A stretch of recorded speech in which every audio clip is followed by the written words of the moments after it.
There's an apparent paradox in the first few words of this week's Parsha, Parsha's Bechukosai, and I'll explain. The first few words of this week's Parsha are in Bechukosai telechu, which means if you walk in the way of my laws, if you walk in the way of my statutes. Now the word Bechukosai, which refers to the laws of chukim, usually refers to those mitzvahs that we don't, as human beings, we don't understand.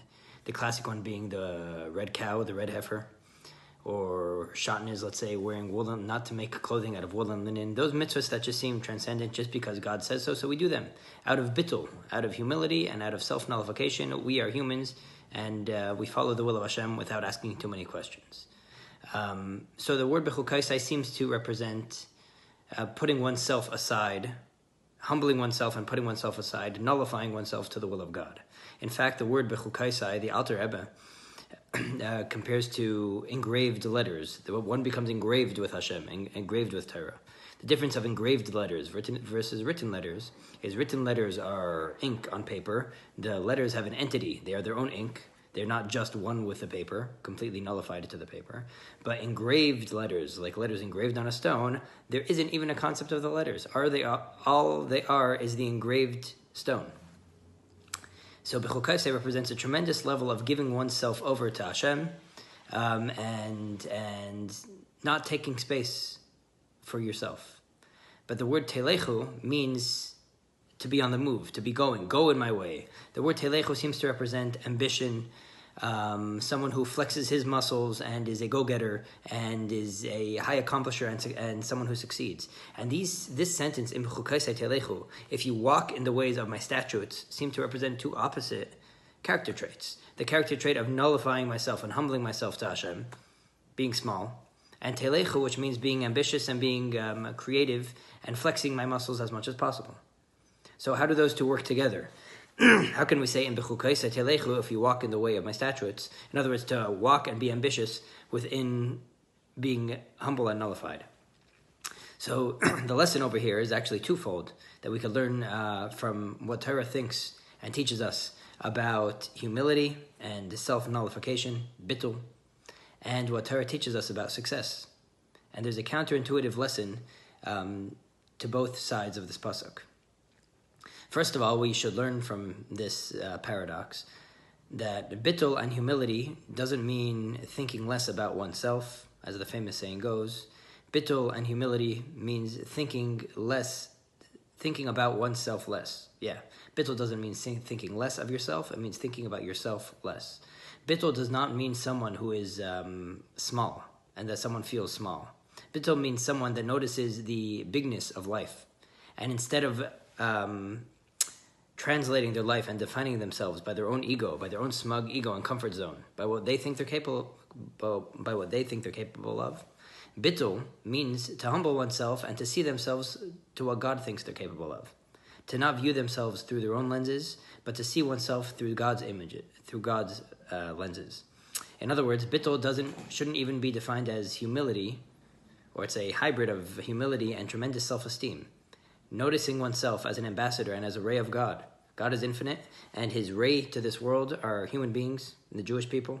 And to see myself the way Hashem sees me, and to humble myself, to humble my ego and what I think I am, and what I think I'm capable of, and to follow what God thinks I am, and what God thinks I'm capable of, which is obviously actually much greater and much better, and gives us a real sense of self-worth, an infinite sense of self-worth, not because we made a couple $100,000 or because we've succeeded in small human things, but because we are godly.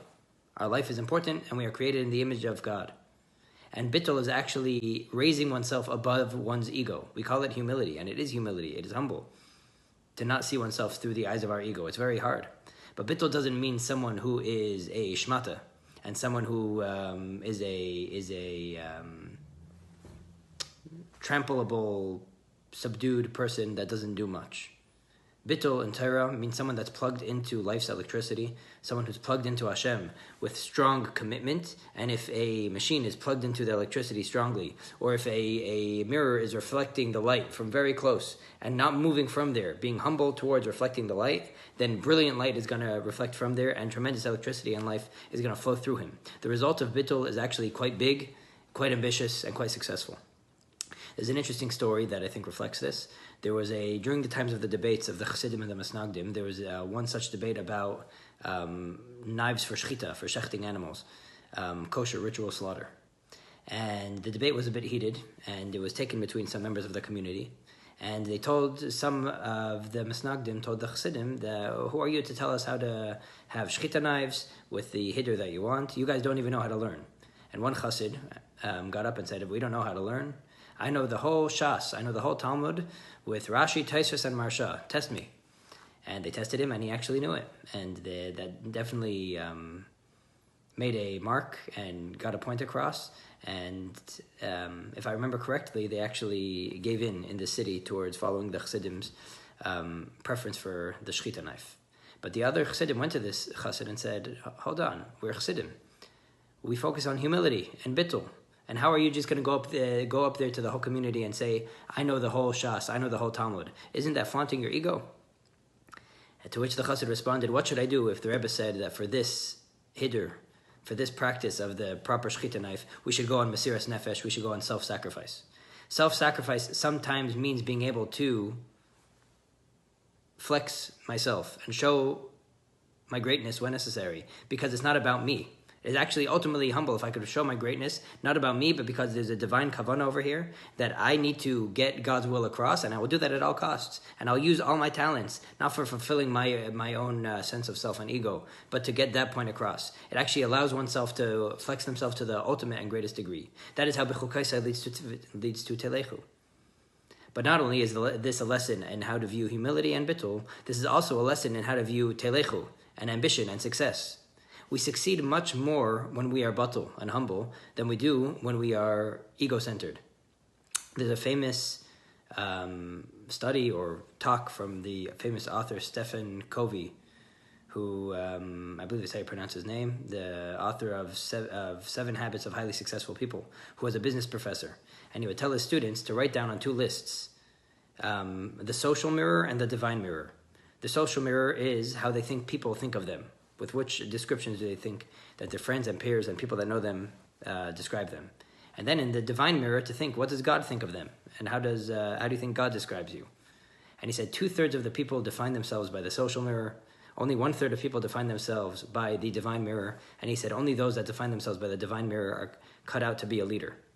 If our ambition is based on our own sense of self, on our own egos, there's a limit to how much we could do. Till we feel smug, till we feel content, till we're worried about what people think about us. And if we're only answering to our own heads, we're obviously only limiting our capacity. But not only does Bechukosai, not only does humility lead towards success, real success only comes through humility, through humbling myself to God and to what He sees I'm capable of, and to not just limit myself to what I think I'm capable of, but to be a man or woman, or a human, that represents God Himself and what He wants, how He sees me as a channel for His infinity, and to be able to flex that as much as possible on His terms, not on my terms. So the truth is that this is not a paradox. Bechukosai leads to Telechu, and the only way of having a proper Telechu and proper success and proper success in to remain motivated and to not sell ourselves short is only with Bechukosai. Humility leads to success, and true success only comes with humility and by being batul to the God who loves us and sees us for what we're truly, truly capable of and committing to that cause. Have a great Shabbos.